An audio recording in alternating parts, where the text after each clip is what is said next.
Welcome to In the Rising podcast. My name is Bettina Brown, and this is the platform I've chosen to talk about living a life that's in alignment with your hopes, your dreams, and your goals, regardless of what your past was or what you feel your past represents. Walking away from shame and blame that does nothing for you. And so I really like on this podcast, In the Rising, to talk to people who have risen through some major life event or some sort of metamorphosis into something very, very different. And my guest today is Paulette Perhach, and she has changed her entire life by getting out of a victim mentality. And so I'm really excited for you to listen to what she's been through and where she is today.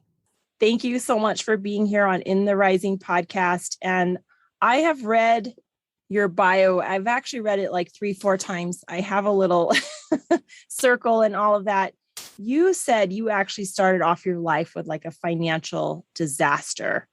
And then, you know, you've finances is kind of what you've alluded to many times. Would you be willing to go a little bit into this financial disaster that really made a difference in your life? So that really started when I was 8 and my family went bankrupt. And then it was kind of one of those things where, you know, when you're kind of running down a hill and you trip once and then you can't get your footing and then you just kind of tumble all the way down the hill. So it felt a little bit like financial disaster ongoing from the time I was 8 to the time I was in my early 20s, really, because by the time we were getting out of the, you know, the original kind of financial disaster, my dad had a job. And then when I was 17, he was killed in an accident at work. And then, you know, that was 2 months before I went to college. I was just really messed up around money for a long time and had to really pay attention to it to fix my relationship with money, really. Mm-hmm.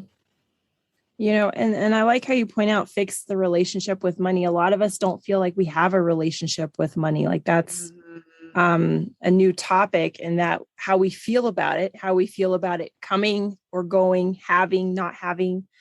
You mentioned that your family had this issue at 8, that they went bankrupt. Some people feel, when I talk to them, they're like, I never knew we had money problems growing up. It was just, there was love, there was this. Now I really see it. Did you feel you knew at that time that there was a change in your status? Oh yeah. I mean, and I think my parents did their best for sure. And it was, you know, I always say it was a very loving environment. We were a very fun family, but you know, it was the kind of thing where the phone rang and my parents were like, don't answer it. And, you know, things being broken, things not being fixed, stuff like that. And, you know, parents saying, we can't afford it whenever we wanted something. Yeah. Yeah. Now you have done a lot. Like you said, you went to the Peace Corps and that was a big changing thing. How did that even come about as an option for you? How did you even learn about this? Well, I always wanted to travel, and being broke, I never really could. So, you know, when I was 13, I signed up for a scholarship program to go to Finland for the summer. And I remember they had all these programs you could just pay for and go to, but I had to do the scholarship one. And I got into the finals and then I didn't get picked. And I was just like so devastated, and, you know, and I'm like teenager. So I'm like, I'll never travel, right? I'm 13. So, you know, then cut to my early 20s. I'm like, you know, all through, you know, other people were traveling sometimes in college and doing a semester at sea or something super cool like that. And then I felt like, you know, I was halfway through my 20s and I hadn't really, I had gone on like a senior trip to Mexico, like the classic Cancun disaster trip, where I got robbed, by the way. I had worked at a skating rink, saved all my money, and then I got robbed. It was very sad. Just from my suitcase in my hotel room.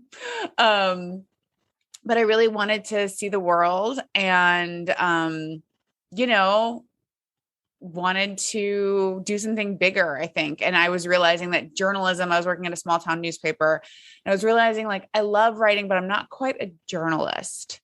And, you know, that can mean a lot of things. And I still write feature stories, but I wanted to be a little bit more creative. And I thought it was a great way to kind of go have a big experience and, you know, be of service in some way and learn a new language and just do something wild. Yeah. Yeah. And where did you go? What did you do with this Peace Corps?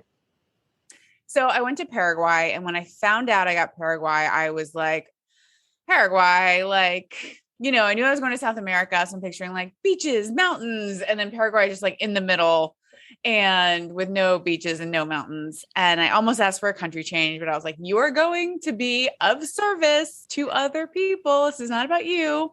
And then I had the most incredible time, most incredible host family. And, I always joke it was the best of times. It was the worst of times. But I was right where I needed to be. Mm-hmm. What did you learn out of that trip when you said, I wanted to be of service? What did you gain out of that trip to really learn that? Honestly, it was that there is no experience in which you are entirely giving or entirely taking. That was what was fascinating to me, because I did Peace Corps, and everyone expects you in Peace Corps to be this kind of like saint, like you're just there to give, give, give. And honestly, there are ways in which some people don't want your help, or your help is rejected. Or, I think there's a huge conversation around Peace Corps. I wish the Peace Corps were framed more as a cultural exchange, because you go there as an idiot 25-year-old kid, at least I did. And I had so much to learn. And, my host family and the people in my community taught me so much. I took so much away from it. It was incredible. And then later I worked in business, and people expect you in business to be all like, take. The other person's, out to eat your lunch. And, and it can be this like beautiful exchange of value. So for me, there's kind of the half for me, half for you, with, of course, that margin for generosity and, giving to people who don't have anything to give back right now. Yeah. Wow. And so you went there, and then you said you discovered the miracle of self-education. So expand on that, please, what that meant to you. Well, about halfway through my service, I just kind of snapped and bought a horse. And then I Googled how to ride horse. And in like 2 weeks, I was galloping on my horse. And my boyfriend at the time was Paraguayan. And he's like, oh my God, I cannot believe you're galloping on this horse. And I was watching these YouTube videos of this woman in this beautiful corral with these incredible boots. And she looked like one of the top riders in the United States. And I'm like, I'm in the middle of South America learning from someone who obviously is an incredible teacher. And you think about, Peace Corps just kind of made me think about the wider scales of time and space. And, just a few hundred years ago, which is not very long ago, if you wanted to learn something, it was like, does someone in your village know it? If not, and even if they do, can you afford to pay them? So I think that we've kind of just been raised in this era where all this information became available, and there's all these different forms of value where there's money, there's power, and knowledge is a kind of power. And I feel like that is kind of the back door to getting into a place of abundance. Is if you don't have anything else, what you have is the internet, or access to the internet, probably in the United States. Certainly not everyone has it at the same level, but most of us can try to learn for half an hour a day and have an unlimited amount of knowledge to gain from the internet. And then you can slowly start to trade that for money. And then life just gets easier, know, and my life just felt like I was all treading water for a long time and not really sure what I was doing wrong. And so I spent a lot of time researching organization and business and just, living a life that feels better. Yeah. Yeah. So where did you go from galloping in Paraguay to authoring books and writing now? Like, what was that next step for you? Well, first I had to come back from Peace Corps, which was a terrible experience. It was a terrible time in my life. It's like a whole cluster my own fault, but I basically came back with like no money. You're supposed to have a readjustment allowance. And through a long, complicated story, I basically came back with no money. I had to move in with my mom, with like literally 2 or 3 days after coming back from Peace Corps, which is a very emotional time. I was sitting in a cubicle the width of like a bathroom stall doing data entry as a temp because I had to just get a job immediately. And then I ended up moving to Seattle and getting a job at a tech company using, books that I really just like made a leap because I was like, I'm going to read as much as I can about job hunting and trying to find a great job, and like got myself a great job, which was awesome. And my job scared the crap out of me. And so it really made me step up my game a lot. And I became a lot more professional at that job, even though at the time it felt like, oh, this is totally getting in the way of me being a writer. I just want to write all day. I learned skills there that I will use for the rest of my life for sure to support myself as a writer. And so I happened to move 6 blocks from a writing center called Hugo House in Seattle. And it was just very cool to go from, it was in Peace Corps that I decided that I wanted to be a creative writer. But I was just there on my own. I went to our little Peace Corps library and I was lucky to get the books Bird by Bird and The Artist's Way, which are like 2 of the best books you can get on writing. Like that, those are my first 2 books I found. Is so lucky. I had no idea that they were total classics. But I had no writing community. I just had the books, right? So it was in Seattle that I got to know other writers, and it's so different from what you imagine it to be. Everyone seems so cool and collected in their author's photo. And then, you think what you're reading is like pretty much their first draft, and it's like jotted it off. Yeah. And so I kind of had this backstage view just being surrounded by all these writers. And so I really wanted to write this kind of like overview of what it is like to live a writer's life. And I started that project before I had a piece go viral. Like I was a total nobody. Now I'm like nobody plus. Like I have like one little line.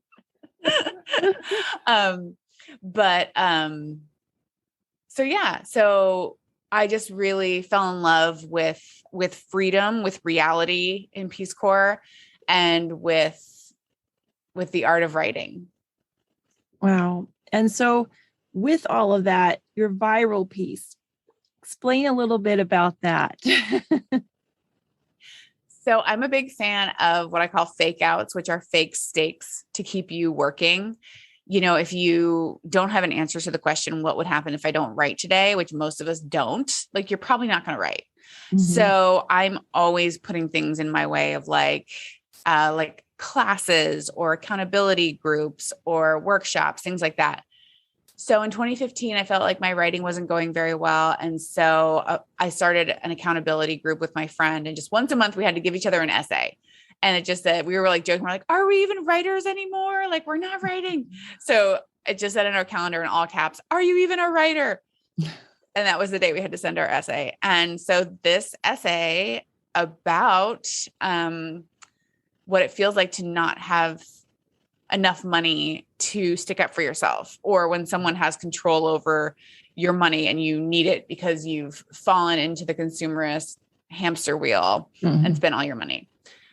So I called it A Story of a Fuck Off Fund, and it was crazy. I was just sitting at my day job, and like 9:30, someone, like a writer in New York, tweeted about it. And then at like 10 a.m., Jezebel posted a story about my story. And I just like wheeled my chair over to my friend's cubicle, and I was like, something is happening right now. Like, this is crazy. And now, I mean, more than 1 million people have read it, which is just crazy to think about, but it just keeps going and going. I mean, it's been years now, and it'll still pop up places. And it's very cool. I feel really satisfied in a way. Like, that'll probably never happen again. Luckily, I was already kind of into spirituality at that time. So it enabled me to be like, all right, this is like, this too shall pass. And, like, I can enjoy this little ride. My little ego is just like sitting pretty, like, wee, this is fun. And I was like, and then it's all going to go away. and la, la, la. So yeah, that was really fun. Yeah. With that, how, you talked to your friend, you said you wheeled around the corner. Did you feel that question on your calendar, are you even a writer, was finally answered? Yes. Like I mean, and that feels really good. It's like, I think we all have to make the agreement if we want to go into the arts that like, this is who I am and this is what I'm going to do, whether or not the outside world acknowledges that or agrees or whatever. But it definitely is fun when the outside world says like, yes, we are into this. Mm-hmm. It's like poets and writers picked one of my books is like the best books for writers. And I was like, whew, okay, I did enough, right? Like, okay, I'm not totally full of crap. Which was touch and go there for a while. We didn't know, but yeah, I mean, that did feel that way for sure. And, getting things like certain bylines that make you feel good, but it doesn't like doesn't solve for X, right? You're still, and this is something I've learned, especially for people who tend to be maybe labeled as like ambitious. It's like usually it's just anxious and like, it's never enough. I just went to New York and hung out with some friends with some incredible bylines, but like get them over cocktails. And it's all just like, oh, I don't know. We're all just like insecure little artists. And, like Martha Graham said, no artist is ever satisfied. Right. And it's true. Yes, because it's always a little more. Always, yeah, there's always someone else. There's always a little bit more you could do. So it's definitely a balance of being in the moment and enjoying the process. And then going after things because getting things is fun, but it's not, I love The Paradox of Choice. It's like one of my favorite books and we get used to everything. If you want a Pulitzer, you get used to having a Pulitzer. That's human nature. That's true. That, one day you look around and you realize you have what you wanted. And it's not like this shock. It's just like, yeah, I have everything I wanted, but I didn't realize I had it until it took, thought to do that. So I get to talk to a lot of authors, and it's a great conversation because writing is also, it's like producing a child, right? You're putting some of you into that piece, poetry, book, essay, what have not. What do you feel that you now would tell the Paulette 10 years ago about writing? That it's okay that there's so much more that I love. There's all these books about like focus on one thing only. And I really love creating community. I love entrepreneurship. I love technology. I do a lot of different things. And I think that I kind of, I think that I berate myself that I'm not in a cabin just writing and reading and writing and reading. And it's been such a beautiful thing to create a writing community and to have writing friends and to collaborate and to network. And so I would chill out a little bit on that because I think we have this vision of like a writer. It's just like, just a writer. It's all you do. And you're just obsessed and lonely and, and I really like creating like a full life around it. Yeah. Because I'm very social. It's like I'm a writer, but I'm very social. So it's a struggle. And that's good. I think a lot of us would really benefit from that. You say writer and you think person that does that all day, every day, and a cabin in a way, or that you have to be sad or depressed to be creative. And that is not one and one. It's not, doesn't solve the problem either. So, yeah. But you actually created writing courses, like you created a university for that. I guess an online university. Can you, expand a little bit on that? Share this huge accomplishment. Oh, thanks. So yeah, I do coaching for writers. And I created a system called the Writer's Mission Control Center that I teach in a class called You've Got to Get Your Writing Life Organized. And it's basically a Google add-on that acts like a piece of software for writers to help them organize everything from their story ideas to their contacts to their submissions, because it can be so complicated. And I really enjoy organizing information. I actually recently was diagnosed with ADHD.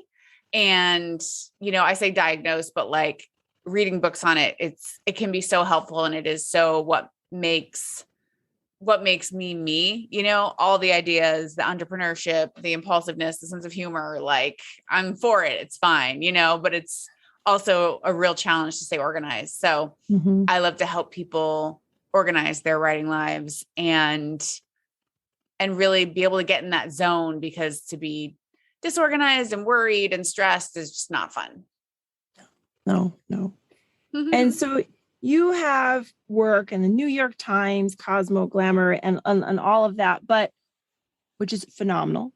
I always like to talk to people that have that done. I feel good just knowing them for a few minutes. But a lot of people don't feel like this is it. Like you said, I'm okay. I have that now. What is still on the horizon for you? What are you still planning to rise up to? Yeah. My novel, I'm writing a novel. I've been writing a novel forever at varying points of, I wrote 70,000 words of it. I threw that away. I'm getting up now at like 5 a.m. to try to work on it. And it's like slow going, totally slow going. So just trying to hang in there and be like, what is the deal with this novel that I have been trying to write forever? And it's not even like you read a novel and you're just like Pachinko took her like 20 years and you read it and you're like, that makes sense. I don't think mine is going to seem like a novel. It took 10 years. I think it's going to seem like a regular novel. So yeah, there's that. And then I really want to make the Writer's Mission Control Center like into a full-on piece of software in an app. And I'm like, it freaks me out a little bit. I'm like, am I going to be able to do that and be a writer? And I don't know. So, yeah. And I want to, as the author of From Monk to Money Manager says, I want to be a little bit wealthy. I want to be able to have a house. I want to retire well. Yeah. I want to see penguins in Antarctica. I like that. I like that. I have a question for you. What happened to the horse?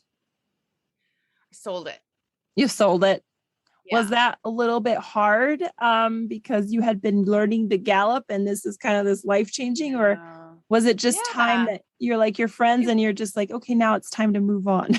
Yeah. I was like, it wasn't like, it's kind of like dogs in Paraguay, like street dogs are not like dogs we know here. This horse was not like, I love you. It was like, oh my God, what are you doing to me right now?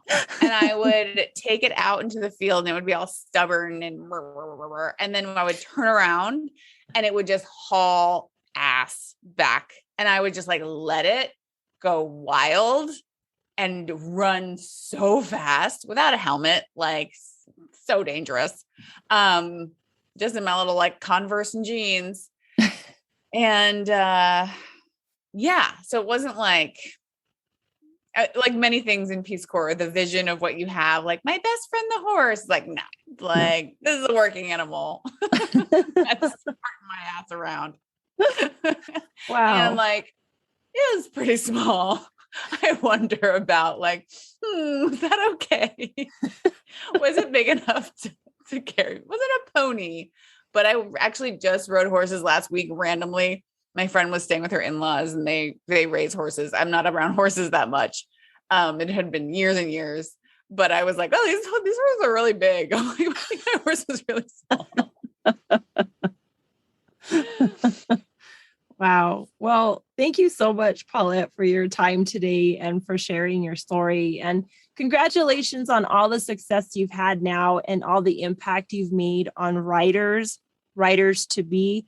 So this was a very interesting show for me because she embodies a person who has more than one interest. And I love the topic of focusing on one thing. In fact, I love the book, The One Thing, but not all of us are designed that way. And Paulette really allows this, where she loves technology and is basically working on a brand new computer program and app, loves coaching, loves writing, and just allows herself to be on that. And she is still successful because success is being in the place that she wants to be.